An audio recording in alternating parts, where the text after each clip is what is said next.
ल यो gaming board सायद जसले मलाई पठाउनु भएको छ उहाँले चाहिँ पक्कै चिन्नुहुन्छ। उहाँले पहिल्यै यो यस्तो काम गरिसकेको छ। अहिलेको गेमिङमा प्लिज तपाईँले यदि यसको अपडेट लिनुहोस्, अपडेट लिनु भएको छ भने काम गर्नुहोस्, नत्र भने नगर्नुहोस् भन्छु मैले हैन।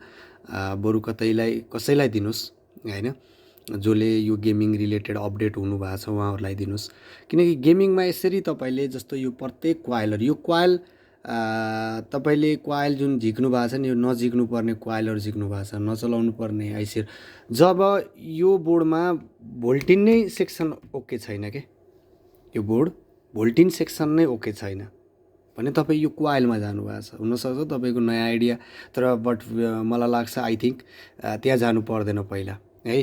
र मैले यसमा चाहिँ तपाईँको के फलो गरेँ भन्दा, तपाईँको फलो गर्दाखेरि तपाईँले हेर्न सक्नुहुन्छ मैले यो तपाईँको यो डिसी कनेक्ट अलिकति हेर्नु न, तपाईँले नर्मल्ली सर्किट फलो गर्ने र यो सर्किटमा अलिकति डिफ्रेन्ट छ। डिसी इनको फलो गर्नुभएको छ र तपाईँको जब यहाँनिर तपाईँले यो डिसी इनमा पनि अलिकति सर्किट भिन्न तले देखाइरहेछ, देख्न सक्नुहुन्छ तपाईँले हैन। अरू जस्तो तपाईँ जनरल्ली हेरे जस्तो सर्किट चाहिँ मलाई लाग्छ छैन, मलाई अलिकति फरक लाग्यो हैन। तपाईँले अब मैले यसको मेन कुरा हामीले जसले पनि हामी सिएलआरमा जान्छौँ हैन। सिएलआर चाहिँ यति जोकिङ तले छैन, जो चाहिँ जनरल्ली तपाईँले बोर्डमा एउटा मस्फेट भेटाउनुहुन्छ, अर्को मस्फेट भेटाउनुहुन्छ, त्यसपछि सिएलआर त्यस्तरी छैन हैन। एउटा चिज वारी छ, एउटा चिज पारी छ, एउटा चिज कता छ, तपाईँले अलिकति फलो अफ जान्नु पर्यो है। अब मैले यसलाई चाहिँ फलो गर्दाखेरि म सिएलआरमा गएको थिएँ।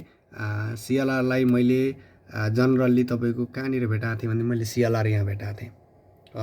पिआर B0 सरी के लेखेको छ, पिआर तपाईँको B01 अथवा 801 हो हैन। यहाँनिर गएको थिएँ। यसको लागि बोर्डमा चाहिँ तपाईँको के थियो भन्दा, बोर्डमा हेर्नु ल, बोर्डमा यसले अलिकति यहाँनिर एउटा सर्किट राखेको छ भोल्टिनकै हैन। त्यस पछाडि तपाईँले घुमाएर यसले लिएर गएर तपाईँलाई ठ्याक्कै पछाडि लगेर यहाँनिर सर्किट राखेको छ र यो सर्किटको सिएलआर लगेर यहाँनिर राखेको छ।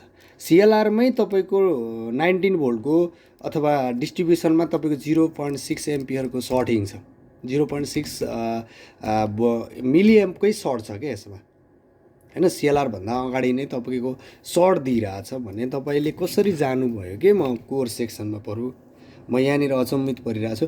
यसमा जिरो भ्यालु छ। मैले तपाईँलाई अर्को कुरा तपाईँ के भने, हामीसँग यदि गाह्रो छ भने तपाईँले फाइनल्ली डायग्राम चाहिँ तपाईँले के गर्न सक्नुहुन्छ भने, हामीसँग स्किमेटिक होस् या नहोस्, तपाईँसँग कुनै केस स्टडीको बोर्ड पढेर तपाईँसँग यसको तपाईँको डायड भ्यालु छ भने फाइनल्ली डायड भ्यालु निकाल्न सक्नुहुन्छ। जस्तै तपाईँलाई मैले यहाँ देखाउँछु, जस्तै हेर्नुहोस् यहाँनिर तपाईँको ल हेर्नुहोस् ल, जस्तो जनरल्ली हामीले जसरी हेर्थ्यौँ नि, जसरी हामीले जनरल्ली हेर्दाखेरि तपाईँले स्ट्यान्ड बाई नर्मल्ली हामीले बोर्डहरूमा के देख्थ्यौँ, लगभग साथमा देख्थ्यौँ। अलिकति डिफ्रेन्ट प्याटर्न आउँदाखेरि अलिकति माथि तल भइदियो हैन। तर यहाँनिर हेर्नुभयो भने जस्तै तपाईँले 5 भोल्टको लाइन यहाँ छ, 3 भोल्टको लाइन, यो सेपरेट आइसी हो, त्यो तपाईँलाई थाहा छ हैन। अब हेर्नु 1.05 को लाइन यहाँ छ। अब हेर्नु यसको लागि तपाईँलाई मैले सजिलो उपाय चाहिँ, यदि तपाईँसँग ओके बोर्डहरू आउँछ भने यसरी निकालेर राख्नु। जस्तै यसको भ्यालु तपाईँले अफलाइनमा पनि चेक गर्न सक्नुहुन्छ कि 380 छ हैन, यसको 43 छ हो। अब जस्तै तपाईँले यो गेमिङ सिरिजहरूमा यसरी तपाईँले सेभ गरेर राख्नुभयो भने तपाईँलाई फाइदा हो। यो भनेको के भने 100% डायग्नोसिस हो, जो चाहिँ ओके बोर्डको डायड भ्यालु हो के।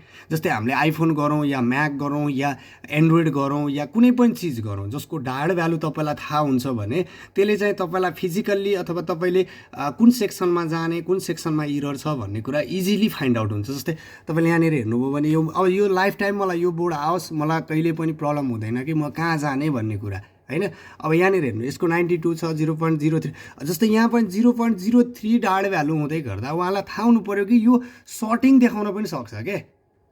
पर सर्टिङ देखाउँदैमा कति भ्यालु छ त, भ्यालु डिपेन्ड हुन्छ क्या। हामी कन्टिन्युटी आयो त्यो लाइन सर्ट भन्छौँ हैन, तर त्यो चाहिँ 100% रङ हो हैन। जस्तै हामी एसओसी आर्किटेक्चरमा कति हेर्ने त हैन, जम्मा 0.0005 आयो भने पनि तपाईँको त्यो सेक्सनले वर्किङ गरिरहेको हुन्छ क्या हैन। अब त्यो भएर चाहिँ यसलाई चाहिँ अलिकति ध्यान दिनुहोस् हैन।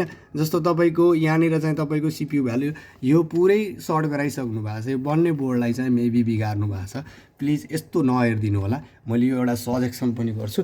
र अर्को जस्तै मैले तपाईँलाई यो सेकेन्ड बोर्ड यो देखाउने छु हैन, यो लिजन सिरिजमा हो। मैले यसको पनि डाड भ्यालु छ मसँग, लगभग प्रायः गेमिङहरूको डाड भ्यालु नै एभाइलेबल छ। डाड भ्यालु, स्केमेटिक भ्यालु तपाईँको देख्नुभयो, अलिकति डिफ्रेन्ट प्याटर्न। त्यही पनि मेबी अब ट्राई गर्छु भन्नलाई चाहिँ मैले गर्न खोजेँ होइन, तर मैले चाहिँ के एउटा भनेको भने मलाई दिनुहोस् भन्दिनँ मैले होइन। तर जो अलिकति यसमा तपाईँले आफूले गर्दा पनि आफूले नलेज लिएर गर्नुहोस्, अपडेट भएर गर्नुहोस् प्लिज होइन। गेमिङको जति तले तपाईँले सोच्नुहुन्छ, देख्नुभयो नि सेक्सनहरू, एउटा वारी छ एउटा पारी छ हो। तपाईँले भन्नु होला अहिलेका बोर्डहरूमा वारी र पारी हुन्छ दिइरहेछ भन्नु होला होइन। मैले भन्नु तपाईँलाई थाहा छ त सकिहाल्यो होइन, थाहा नभएकोलाई भनेको के मैले होइन। हाम्रो फेरि मलाई थाहा भएको थियो भन्ने, थाहा भएकोलाई यो कुरा होइन, थाहा नभएको जो हुनुहुन्छ उहाँले चाहिँ अलिकति हेर्नुहोस् होइन। जस्तो यो एउटा सर्किटले काम गरिरहेको हुन्छ, यो एउटा आफ्नो सर्किटमा काम गरिरहेको हुन्छ, यसको पालै पालो छ नि त बोर्डमा काम गर्ने तरिका त। हामी किन ओभरट्याक गर्ने के होइन। पहिला हेर्नु तपाईँको जनरल हामीले पहिला बोर्डहरूमा हेर्दा के हुन्थ्यो, सुरुमा एउटा मस्पेट, अर्को मस्पेट, सिएलआर यही हुन्थ्यो नि। तर त्यसपछि चेन्ज हुँदै आयो अहिले हेर्नु त कति भास्ट बनाइसक्यो जनरल गेमिङ बोर्डहरू है। त्यो भएर गेमिङ बोर्ड हेर्दा चाहिँ प्लिज नलेज लिएरै हेर्नुहोस्।